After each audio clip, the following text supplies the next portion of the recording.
Morning class. Today's video, I'll talk about Frank Lambert's Peddler in Divinity, George Whitefield, and the Great Awakening, 1737 to 1745.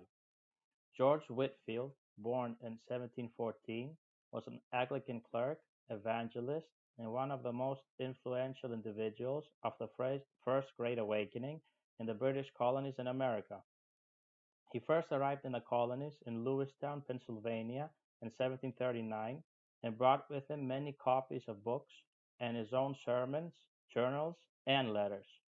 Whitefield understood that in the commercialized society of his age, he needed to adapt to modern practices for his ideas to reach more people.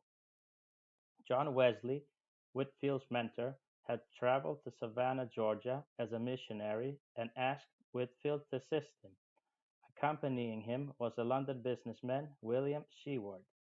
Seward was responsible for Whitfield's marketing campaign as he paid for advertisements to appear on the front page of newspapers with details of upcoming sermons that would stir the audience's interest.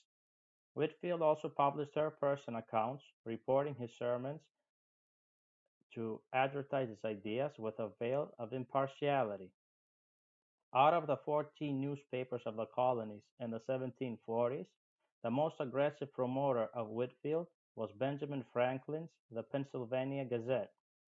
Franklin heard Whitefield at a revival meeting in Philadelphia and was impressed. Even though Franklin was an ecumenist, he supported Whitefield by publishing his writings and distributing them in booksellers around the colonies. Whitefield also helped Franklin, as he was able to publish from 1739 to 1741 110 titles, a number that previously was published in 7 years. Whitefield used his popularity to gather funds to support an orphan house in Georgia, where the gospel would be introduced to children. His mercantile skills allowed him to support the orphanage and gain the trust of many merchants, who assisted in the spread of his ideas. This affiliation led him to use commercial language in his writings and discourses. Whitefield's opinion on slavery was controversial. He believed that slaves were treated as subordinate creatures, which he disagreed with. Yet, still he brought slaves to work in the construction of his orphanage to lower the cost, and in the 1750s campaigned for slavery to be reinstated in Georgia. It had been banned in 1735.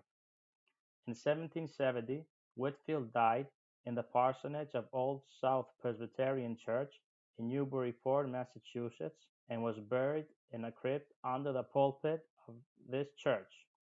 Thank you very much. Have a good day.